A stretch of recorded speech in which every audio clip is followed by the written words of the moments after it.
I was asked at the interview for the fellowship, what could I tell them something about Winston Churchill that I found interesting or exciting? And the thing I said was, I found it fascinating that Winston Churchill had a mental health condition 50 years ago and could talk about that condition and start to challenge stigma without us even realising. And then 40 years on, you've got a politician like Gordon Brown who was pilloried for taking antidepressants. And I really would like to have said to Winston Churchill, how did you do that? How did you have the confidence, the guts, or whatever you want to call it, to actually say, you know, I have got a mental health condition, and it's not such a bad thing. There are some things about bipolar disorder that can cause an awful lot of problems, and it can be disastrous, and it has been in my family and other people's lives that I know. But there are some things about it that have got great characteristics. And Winston Churchill actually showed that by his sheer determination, the fact that he was really determined when he wanted to do something, he could do it. And I think for me, he was a really brilliant role model and for people with a mental health condition. And I hope that through the fellowship, that's something that I've become to have. How do I go back? Just a little bit about what I do to put the fellowship in context. I work at a place called the Spectrum Centre at Lancaster University, and my role is what is called a service user researcher. It's a very, very new role and quite complex, because basically the qualifications I've got to be a researcher at the Spectrum Centre is actually having bipolar disorder. So that's what I needed to have to get that job. And what we research psychological therapies for people with bipolar disorder. So it's very interesting, but very, very complex and causes a lot of friction within teams. And I think this quote of Winston Churchill's, which is, "It takes courage is what it takes to stand up and speak. But courage is also what it takes to sit down and listen." And I think in my role, working with researchers who are very highly qualified and very, very motivated to involve people with mental health conditions in the work, but it can be very difficult. Listening is actually something that can be very hard to do. So that's really what part of my job is actually translating that listening into actual action, so that people actually do understand what people are saying and using those experiences to impact on our research. The actual spirit of the fellowship is really, really something that's been really important to me. Because we talk about what Winston Churchill said is he wanted to inspire people.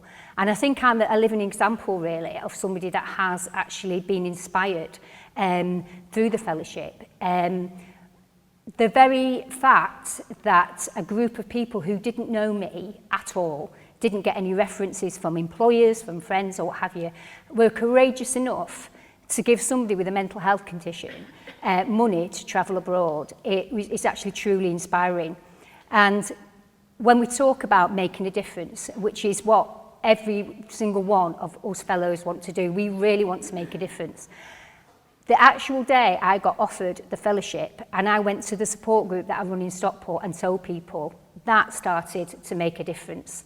Because people were saying, "Did you tell them you've got bipolar disorder?" And I said, "I had no choice, guys. You know, that's the whole point of it."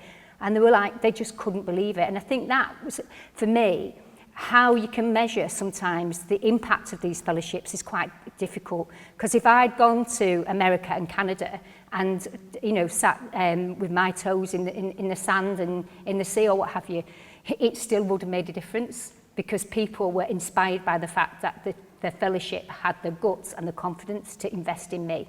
And that meant a lot. And also about this, Winston Churchill saying he thought that English people didn't travel enough. We didn't actually go abroad, we didn't learn about different cultures and stuff. And for lots of reasons, mental illness being one, I haven't travelled a lot. But by actually going to places like America and Canada, I've learned a lot, but I've also learned that we don't live in such a bad place, you know, and I've started to see a lot more about how brilliant, you know, the country is that we live in. And I've really said to my sons, honestly, I think it's really important that you spend some time in other countries, not just to learn, but also actually find out that, you know, we've got brilliant national health systems, we've got fantastic welfare reforms, and perhaps for someone like me who hasn't been very far apart from, you know, Europe, you know, it's something that I took for granted, so I was delighted to actually go and do that. Just very quickly, what the idea of actually what I wanted to do on the fellowship was actually look at how people used service user researchers like myself in academia. I went to Toronto, Vancouver, San Francisco, and Oregon. But honestly, it's like things were really going on there. It's like you just chose the best cities, like, whoop, that's where I'd like to go. But no, that's where supposedly they were the world leaders in this specific role that I was doing. But what was absolutely fascinating is what I actually realised is we were very far ahead of America and Canada. And what we weren't doing is actually capturing that learning to support and enable other people to actually develop these roles in their countries as well. So from that, I've come back and actually said, look, guys, we're not actually doing bad, but what we need to do is probably sell ourselves a bit better and shout a bit louder like the Americans and the Canadians do, and say, look, we've got done a lot of learning here. It's been very difficult. It's been quite a frictious ride, but let's make the most of it and capture it for other people. So I hopefully will have a first named author on an academic paper this year, specifically about the service user researcher. And for somebody who hasn't got GCSEs, I don't think that's too bad, and I'm seriously proud of myself. By actually going abroad and looking at specific things for bipolar, Bipolar UK and myself have been working quite closely together, so we're building links. And again, it's all this thing about impact.